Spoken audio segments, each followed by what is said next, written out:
Welcome to the special live edition of Truth Jihad Radio. I'm Kevin Barrett here, telling as many of the hidden truths as I can find, focusing on the ones that seem to be the most important and most censored and covered up and taboo in the corporate-controlled mainstream.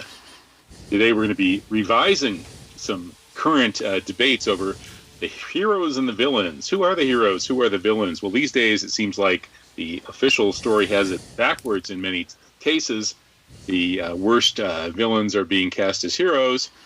People like Tony Fauci, maybe, and some of the most obvious heroes out there, the free speech fighters, are the ones who are demonized and marginalized. Robin Horton comes on in the second hour. He was just arrested and jailed for doing info activism at the park in Kitsap, Washington. Robin shows up with signs, peace and truth and things like that.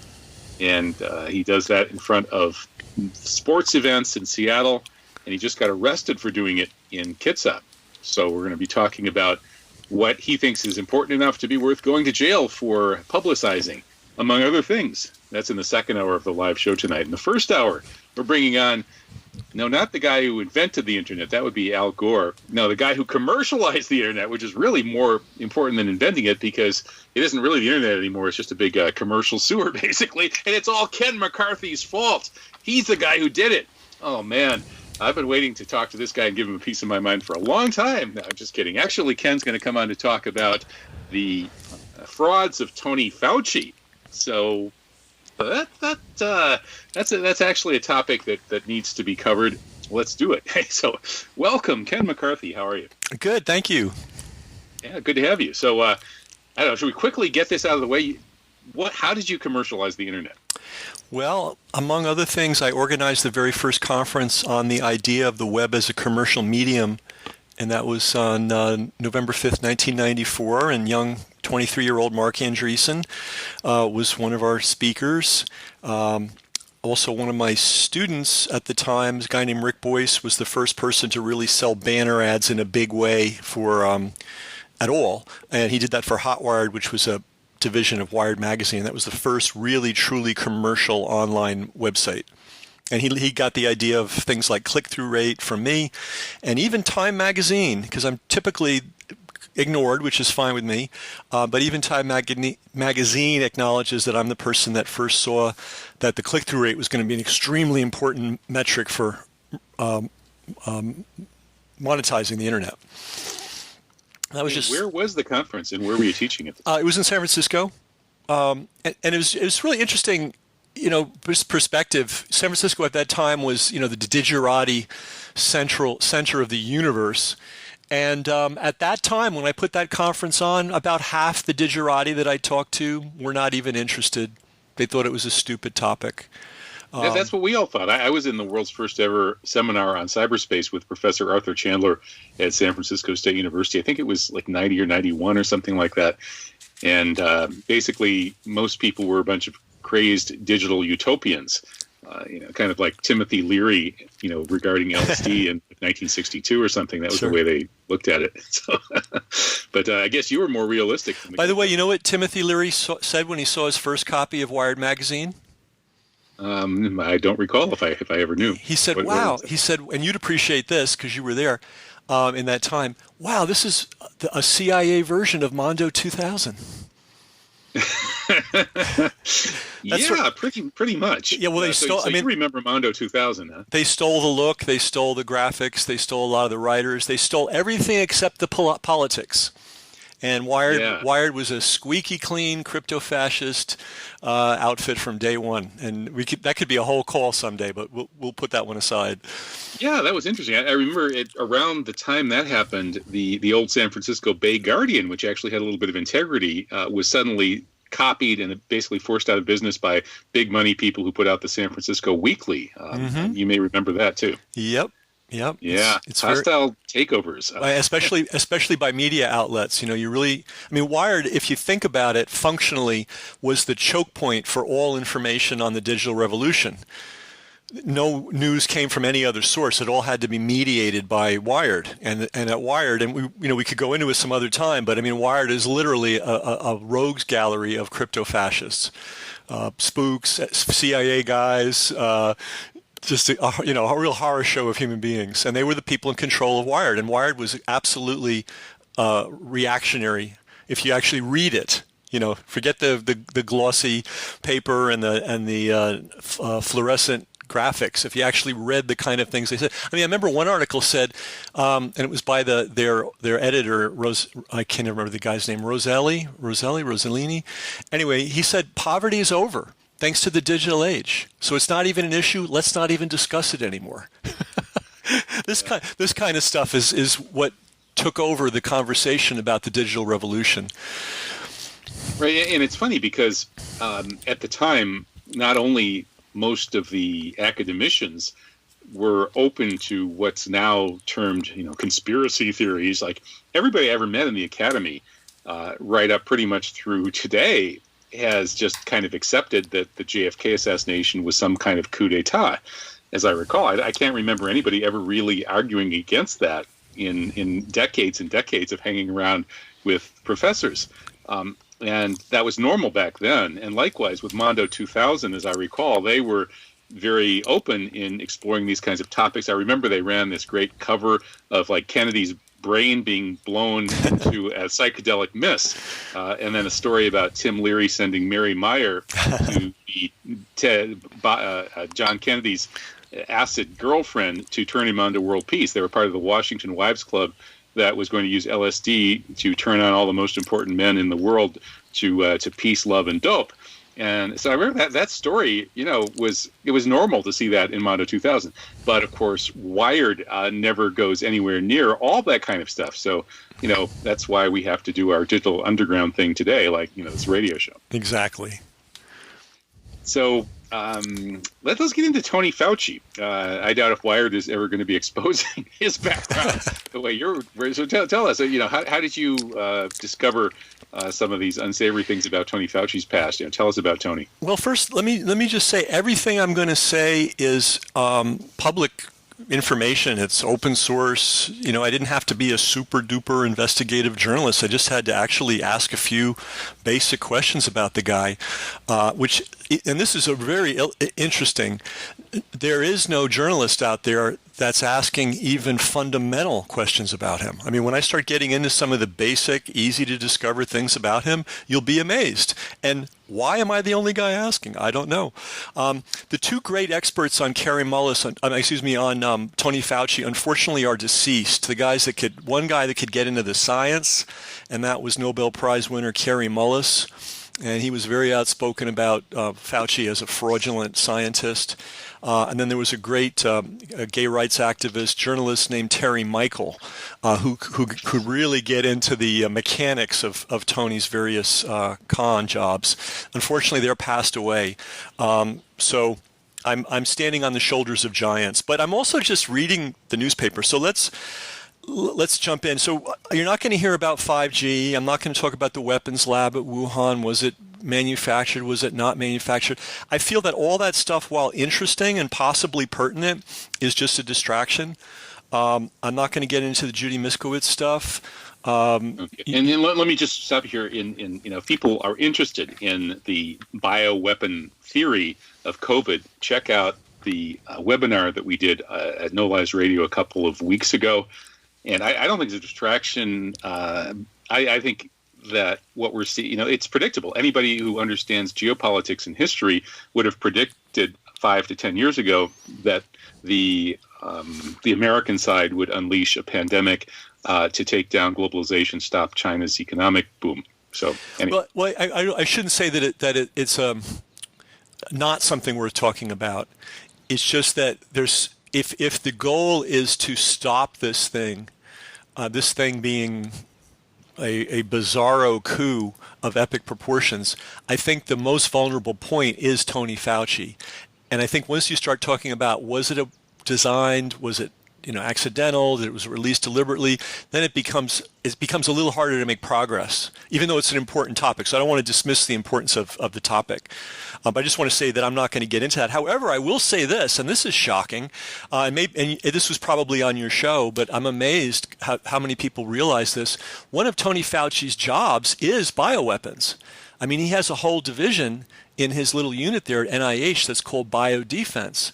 And when we had the potential smallpox attack, I don't know if you remember around 9/11, there was a fear that the bad guys were going to hit us with smallpox. He was charged with coming up with a smallpox vaccine and deploying it. I mean, and that video's even on YouTube. You don't even have to dig to find it.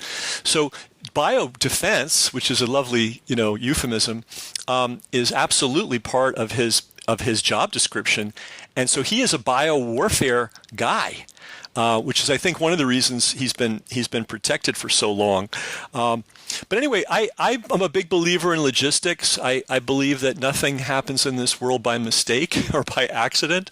I mean, there are certain social forces and they gather steam and so on, but to actually make something happen, somebody has to do it.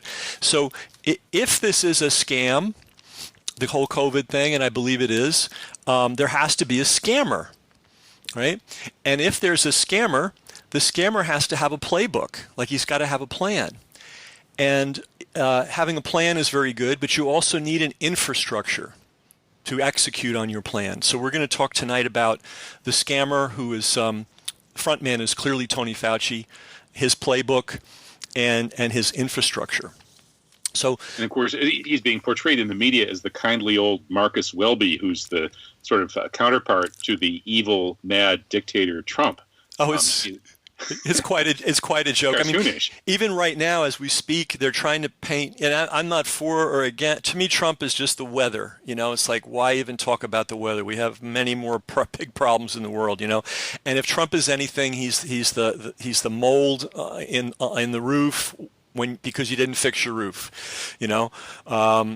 He's just a force of nature, and he's a manifestation of the nature of the society that we've got, But I find myself defending him a lot because he's blamed for things. He's guilty of a lot of things, but there's a lot of things he's not guilty of.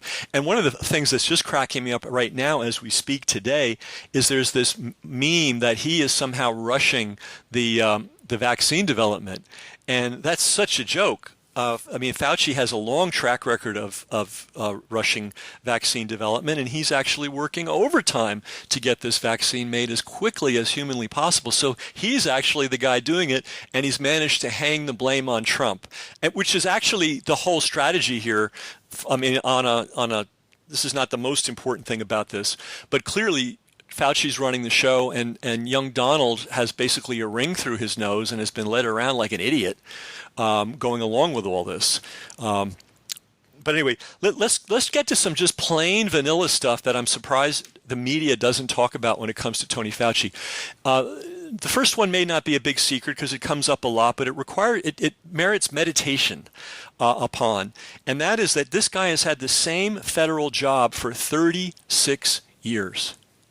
It'll be 37 this year, so it'll be 37 years he's had the same job in the federal bureaucracy. That is unusual. That means you've had to survive many different presidents, many different parties, many different regimes, many different social changes of sea, and yet he's always there. Now, I only know one other guy that pulled that off in American history. There may be others, but there's one other. Exactly. Same deal. Which means we're talking deep state. Yes. Fauci survives because he does what the we'll call them the deep state wants him to do. He's also a superb politician. And that's something very important. The idea that he's he's got an MD degree, but the idea that he's a physician is a joke. The idea that he's a scientist is a joke. And I wish Kary Mullis hadn't passed away last summer because he could really be talking to this Nobel Prize winner.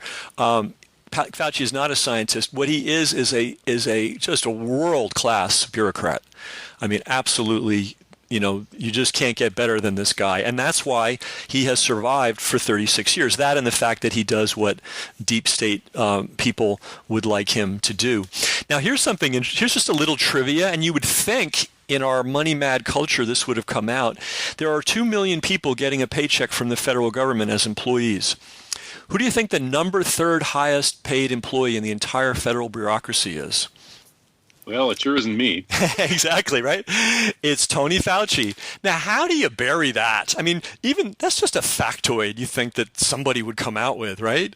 But he's of 2 million people, so he's not in the top 1%. He's not in the top 1% of the 1%. I mean, he is he's very well compensated. He also has another little side gig, which is he is allowed and does quite frequently receive honorariums for speaking, for making appearances.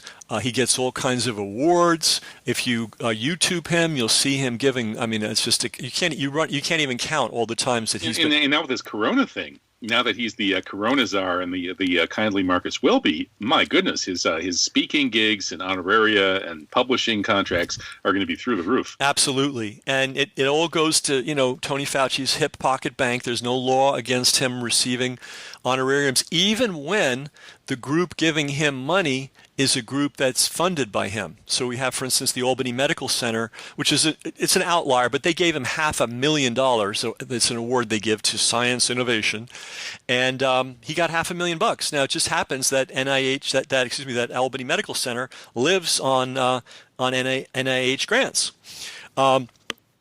So how could these little details about this guy not be known? Now here's another one that's very important, which is AIDS, and we could do several shows on AIDS, but we'll just stick to the plain vanilla facts. Over $500 billion, so that's over $500 billion has been spent on AIDS research since 1981. It dwarfs all other illnesses per capita. I mean, it's not even close. And the guy that's been in control of that, and this may be why he kept the job, didn't try something else, has pretty much been Tony Fauci. And this gives him tremendous power. In the medical research world, in the scientific research world, it's not like you have an infinite number of potential markets. There's only a few sources of money. One of them is the NIH. It's a hugely important source. And this has been the source of Tony Fauci's personal power, which is extreme. So if you're a medical researcher, a bioresearcher, and you want to have a career, you want to put food on your table for 40 years in a row, you better not make this man mad, or write about or talk about or publish anything that's not part of his agenda, or your career is over. The great esteemed virologist Peter Duesberg of UC Berkeley, who's really one of the great scientists of our age, was literally hounded.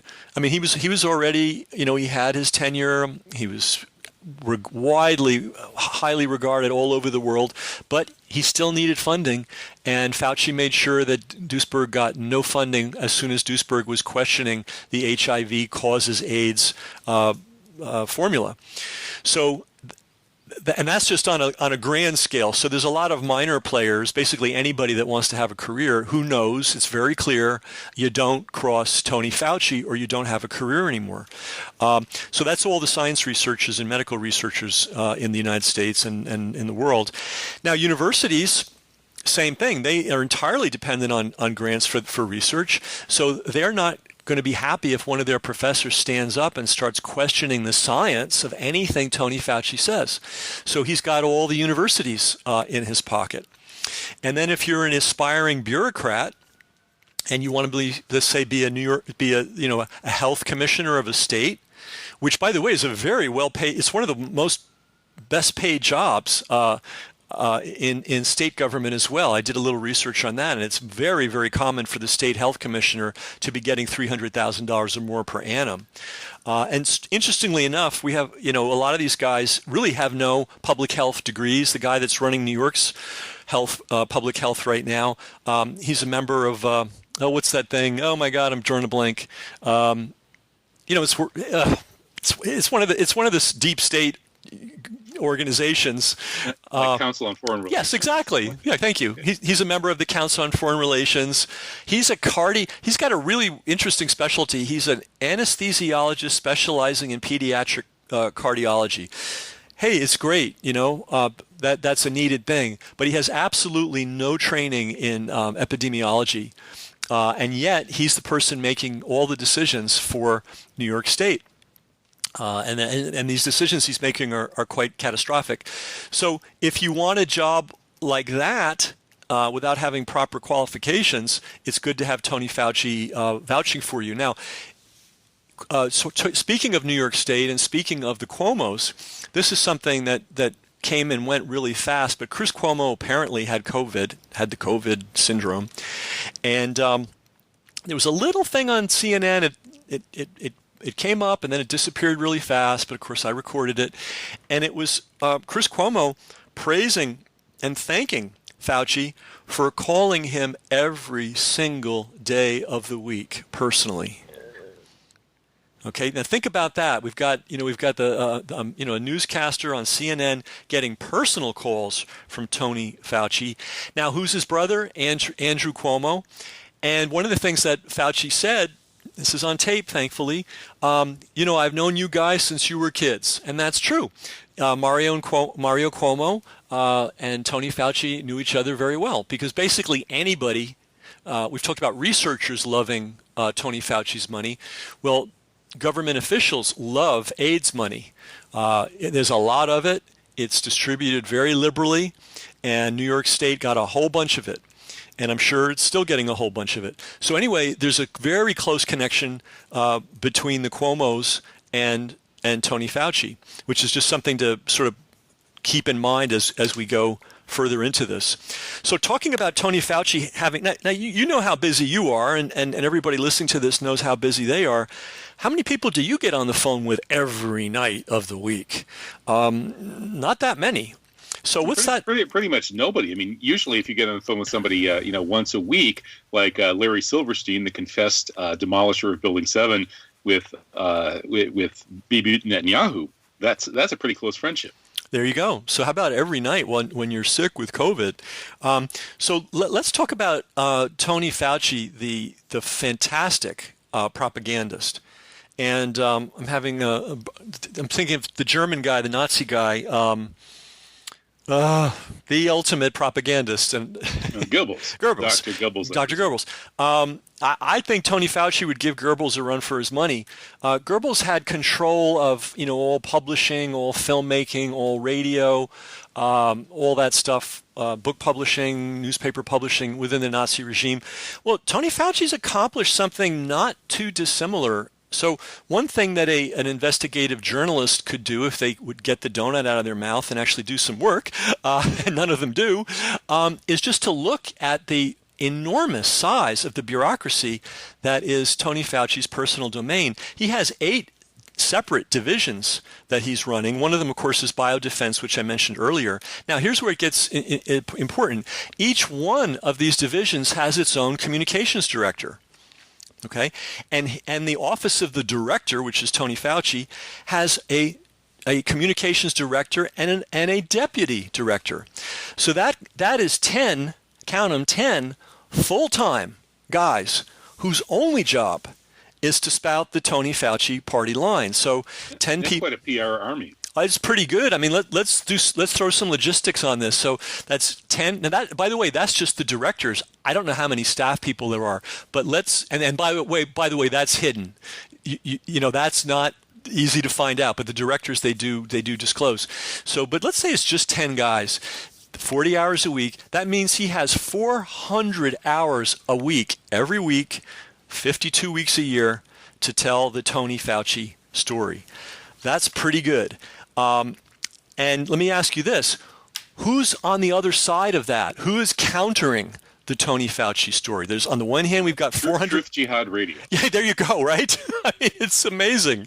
So we've got 400 hours a week from guys who their whole bread and butter is to promote and defend this guy. And then we have us, the sort of the ragtag irregulars, fighting a guerrilla action. Who's going to win? Now it gets even worse because he's been at this for 36 years. So, he's got a Rolodex. So if you or I pick up the phone and want to talk to Chris Cuomo or to, anybody in the news media, they're not even going to pick up the phone, let alone return our call. Everybody's going to return Tony's call. So not only does he have the manpower to just pump out propaganda nonstop, he also has, a thick Rolodex of people that are ready, willing, and able to talk to him. Now, within the journalism world, You occasionally have a science and medical writer that will go up against Fauci. Believe it or not, the former Times of London guy during the AIDS, when AIDS was on the ascendancy, public relations wise, he did some looking into the whole AIDS story, found it suspect scientifically, and started to speak out about it. Well, he's not employed anymore. So Fauci has a lot of control over who's going to be the medical and science correspondent of various newspapers, and magazines. But it's even worse than that, because 95, I'm going to guess, percent of the people reporting on the COVID story, and no offense to Bachelor of Arts, but they're liberal arts grads. I mean, they studied Russian literature or English composition or whatever. They have absolutely no science training whatsoever, which means they're very easy to be snowed. I was in the Princeton University's undergraduate neuroscience program in the late 70s before it was co-opted by the pharma industry. And I did not get my degree in that after all, but I was in the program. So I'm not, a super scientist, but I do know my way around chemistry and biology and anatomy and physiology, and I'm not easily bullshitted. However, most of the people that are writing these stories are super easily bullshitted, and that is a real big, serious problem. Now, the other problem related to this is, and it's an infrastructure problem, and I'm sure you guys have discussed this, but we can't talk about it enough, which is if you turn on the evening news, you're going to see 50 to 70% of the ads are pharmaceutical products. Several evening news, network news programs are actually stamped and underwritten by pharmaceutical companies. So you don't have to be a conspiracy theorist to realize that if somebody's showing up at a TV outlet, news outlet's door every week with a wheelbarrow full of money, consistently, by the way. Some industries run hot and cold. They have seasonal things. They're going to advertise a lot at Christmas, but not a lot in August. But the pharma guys just show up every week. And I'm going to guess they don't negotiate too hard on the rate card. They're probably paying the full rate. So people think, oh, well, they're trying to get us to buy these drugs. They're trying to get us to pester our doctors into taking, to prescribing these various drugs. And I'm sure that's part of it, but I'm sure a huge part of it. Remember Archer Daniels Midland? The guys that How can you forget? I mean, their name gets repeated all the time on PBS and places like that. Yeah, and why they're covering, that's payment to make sure that we never look at corn syrup, and the fact that it's barely corn and hardly syrup. It's basically a toxic brew that creates diabetes. And interesting side story, but it's illustrative of what we're talking about tonight. My professor at Princeton was a guy named Bart Hobel, and he pathed the dopamine. He mapped the dopamine pathway in the human brain. So this guy was a significant neuroscientist. He started doing research in the early 2000s on the impact of corn syrup on the brains of rats. And he discovered neurological damage. And would you believe that a grassroots group somehow, like corn syrup for the masses or something, started a massive letter writing campaign? Save our corn syrup. Yeah, I mean, it was just ludicrous, right? But the pressure was so extreme and Princeton was so craven that they basically told Professor Hubble to back off, and he did. So that's science in America today. And Tony Fauci is kind of one of the main henchmen in controlling science to the negative. And when we look at medical science is really fascinating. They're good at inventing diseases. In other words, you've probably heard of restless leg syndrome, which has a pharmaceutical cure, you'll be happy to know. We won't get into the AIDS thing, but there are people who have catastrophic collapses of their immune systems. There's absolutely no doubt about that. It's a horrible thing to have happen. But the AIDS as we know it through the media lens is a manufactured situation. And by the way, that's Tony Fauci's political base and money pump. $500 half a trillion, $500 billion in research money. And interestingly enough, and we've got the video of this, you can look it up. In 1984, when he got his job from the Reagan administration with the help of George Bush, Tony Fauci promised an AIDS vaccine in 1984. It was just around the corner. It's 2020. We don't have an AIDS vaccine, but we have spent $500 billion. You think the COVID vaccine will take that long? Oh boy, it's really hard to know what the hell they're doing with that one, man. One thing that we can say absolutely for sure is talking about, for there to be a scam, there has to be a scammer, and for a scammer to operate, he has to have a playbook. Fauci is absolutely running the AIDS playbook. And if you remember back in those days, one of the things we were told was that it was incredibly contagious. If you had sex with somebody who had sex with somebody who had sex with somebody, and that person once had sex with somebody that had AIDS, you were getting AIDS and you were dying. And young people may not be able to relate to that, but believe me, if you grew up in the 80s, that bullshit was the story of the day. By the way, it turned out it's been uncovered that was the creation of a public relations company. The problem that Fauci and friends had was they couldn't get anyone to take AIDS, and therefore spending money on AIDS seriously, so they created the myth that everybody was going to get it. And if you do a little Googling, you'll see that who's that lady? Oprah, in 1987, told her listeners that by 1990, 1 out of 5 Americans would be dead from AIDS. So the 80s were a pretty wild time. So why am I bringing that up? Because by generating that kind of hysteria, suddenly all the normal regulations, normal protocols, normal rules of common sense for developing and deploying AIDS drugs were thrown out the window. I.e. AZT. AZT was a chemotherapy that was developed to treat a kind of cancer, I forget which one, and it was determined to be too dangerous for human use. But Fauci and friends, thanks to the hysteria they helped build around AIDS, got it reclassified, and it was given to millions of people. And now we're getting beyond what I can absolutely nail down. By the way, everything I've said so far, there's no conspiracy theory, and this is all open fact, but there are researchers that believe somewhere between 200 and 500,000 people died of AZT consumption, because AZT is a mutagen, it's a carcinogen, and it actually destroys the immune system, which is, and this is not subject to debate, that was on the warning label. And you can look up those warning labels and find them. So anyway, fast forward to the present. He's doing the same thing with COVID. It's such a disaster, it's such a travesty, it's such a catastrophe, it's such an emergency that we're going to throw out all the normal safeguards for developing vaccines. My understanding is one of the things they've thrown out is animal testing. You're supposed to test it. Yeah, they're going straight to people, including children. Can you believe that? Yeah, I do. I can believe that. I can believe that because with AZT, which the Hello? Hello, Ken. I can't hear you. Can you hear me now? Okay, you're back. Okay.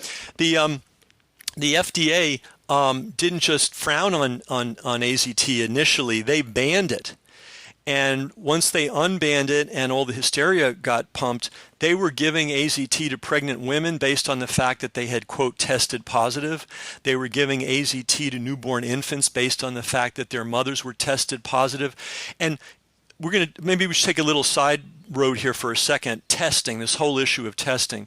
One of the cores of the AIDS scam, and he's repeating it now with the COVID scam, is testing.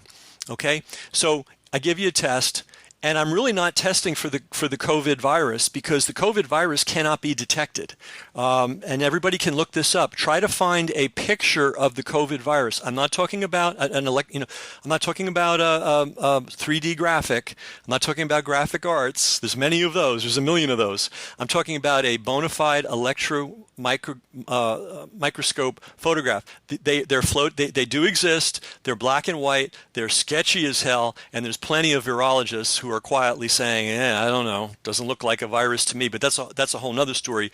But what is undeniable is they have not truly isolated this virus. And so when they're testing you, they are not testing you for the virus. This is very important for everybody to understand. It's not like your blood is coursing with COVID viruses and they take a blood sample and they look at it under the microscope and they see all the COVID viruses. That's not how it works. They're looking for antibodies.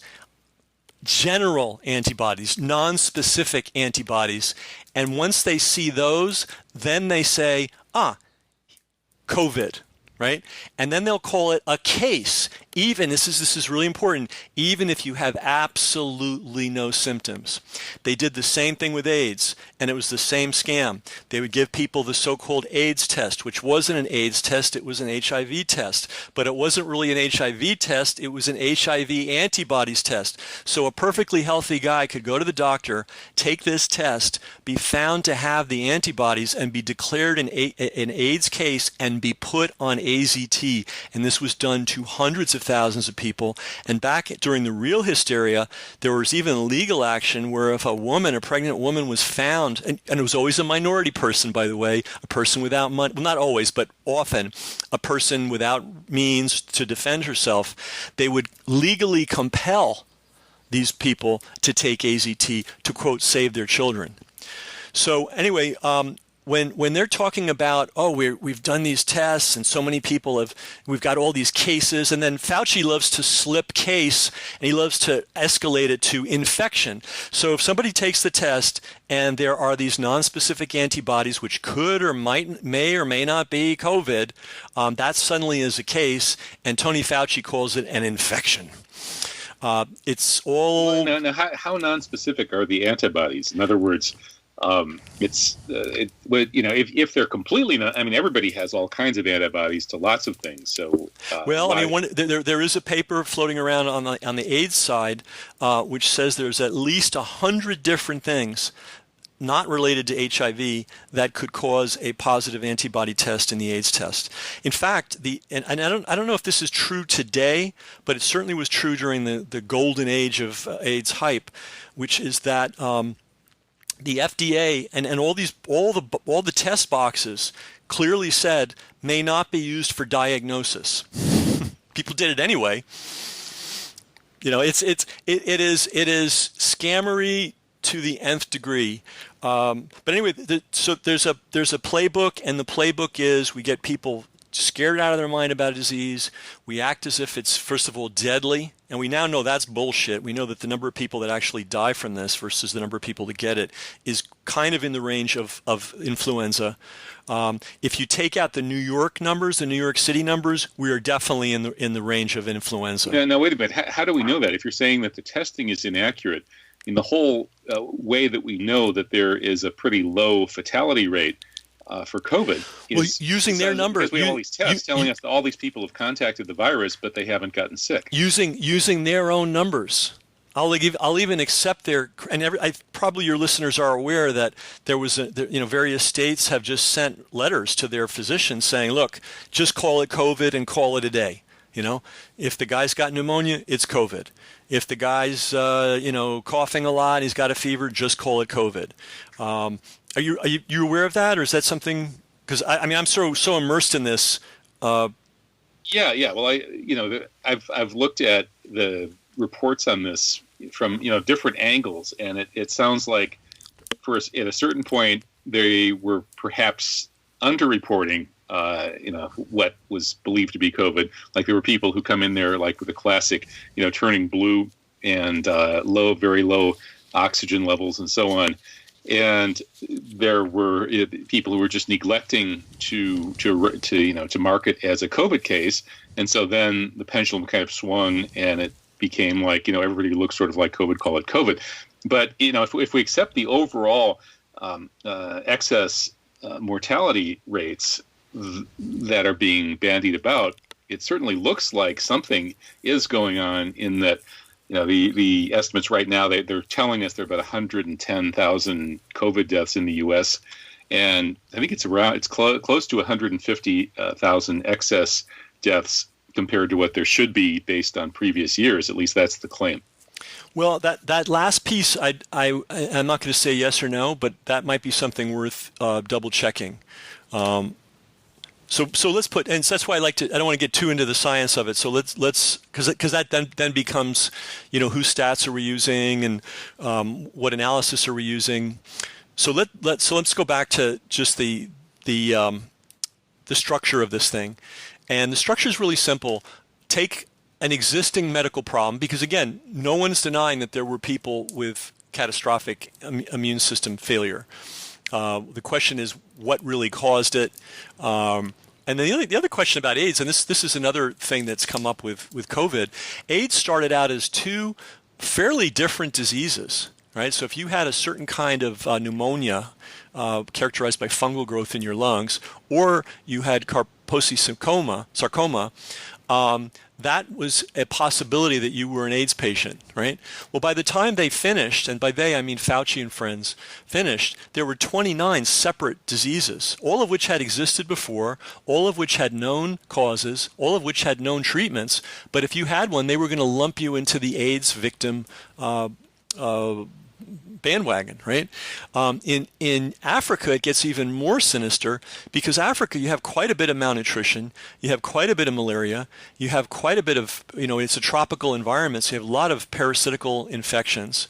And so they look at people with those kinds of problems and declare them AIDS cases and start treating them as if they had AIDS, and that treatment, of course, is the antiviral.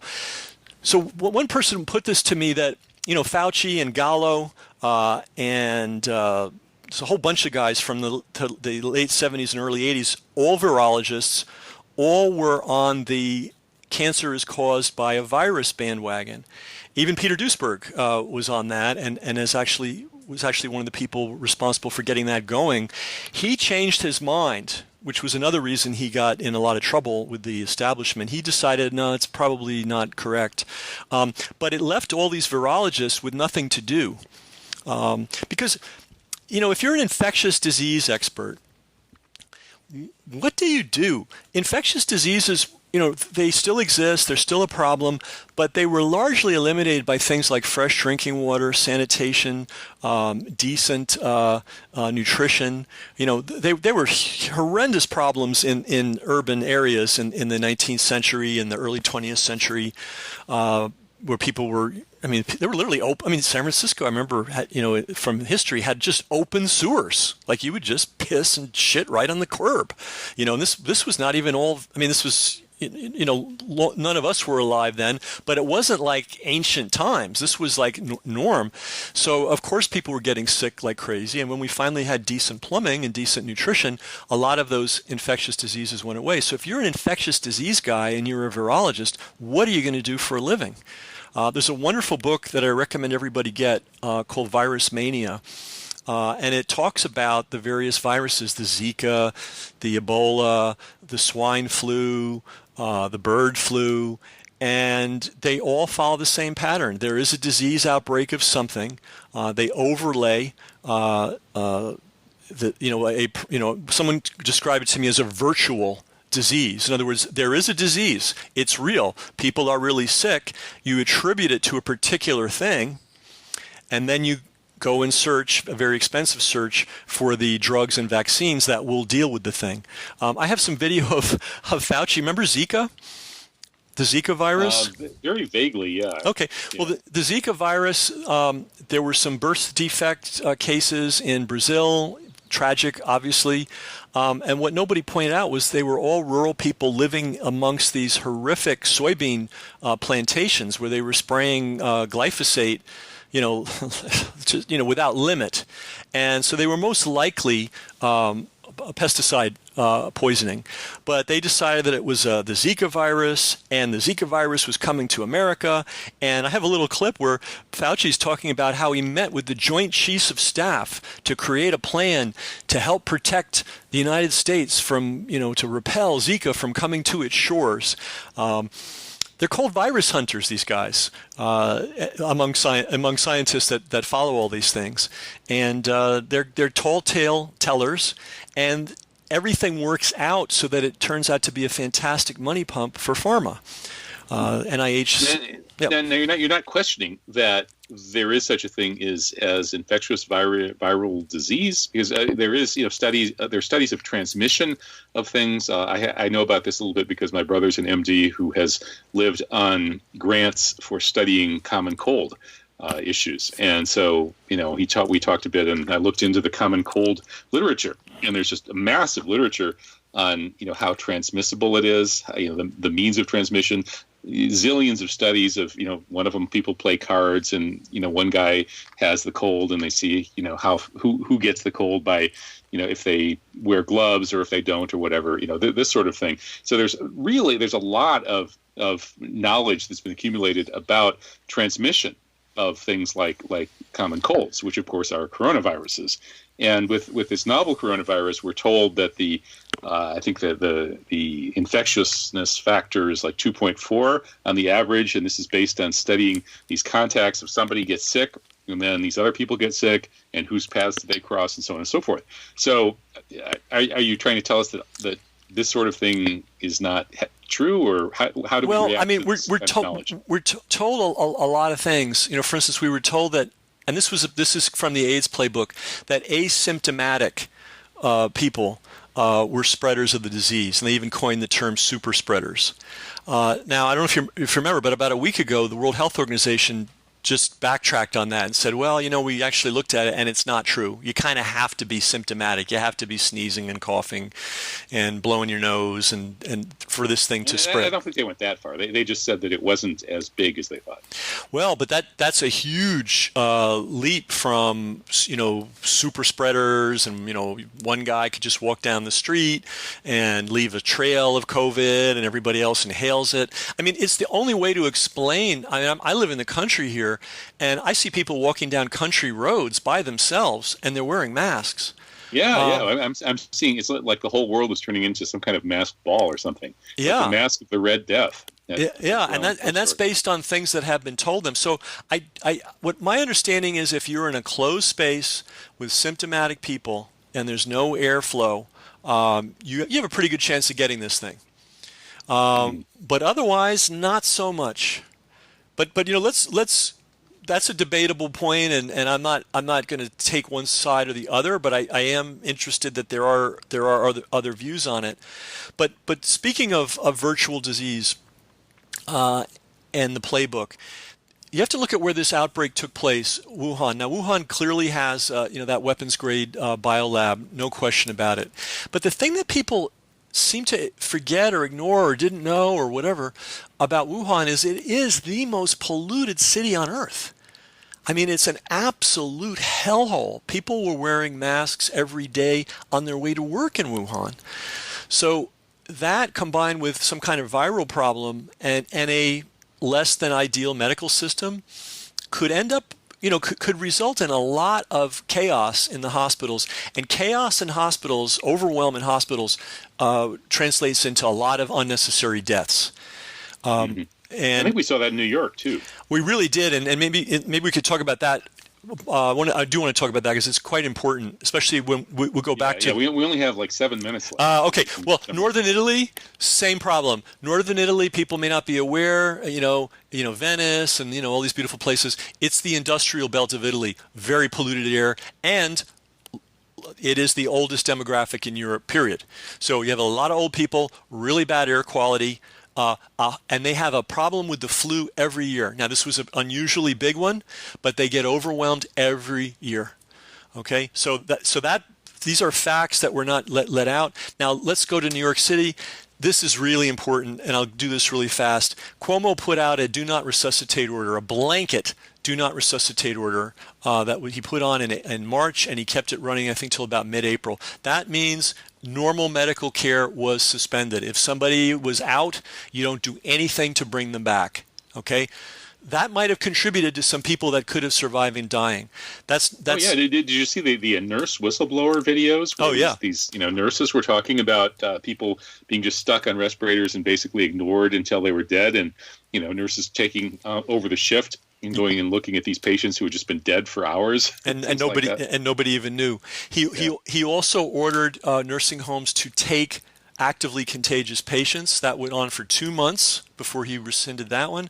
But the big one was the ventilators. And this is something, again, you don't have to be an investigative scientist to know this. You just have to ask a few questions. The whole process of intubating somebody is a big deal. They're on 8 to 12 major drugs. And we're not talking about taking a pill. We're talking about they wire you. I mean, you've got drips. You've got drips of fentanyl to kill the pain of having this thing shoved down your neck. They've got things that are paralytics, which keep you from moving. Right? Very, very, very powerful drugs. Do you think you get up and have lunch when you're on a vent? No, you're fed from a pipe, from a tube. So, and then you've got these ventilators pumping these people's lungs, maybe at the wrong setting, which apparently happened quite a bit. So this, that one nurse who's a former Army nurse, she said that she worked in 2 hospitals, one in Florida, and they didn't have a single death.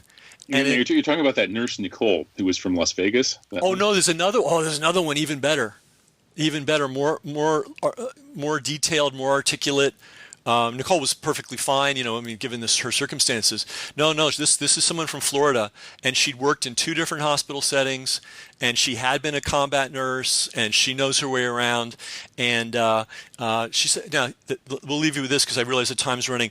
She says, absolutely, positively, no doubt about it, they were putting people on those vents who were having just garden variety panic attacks, no COVID at all, in the public hospitals of New York City. If they were if they were even thinking of putting me on a vent, I would have a panic attack. Well, this was, she talked about one guy, 37 years old, came in. She said he did not have respiratory distress. He was having a panic attack.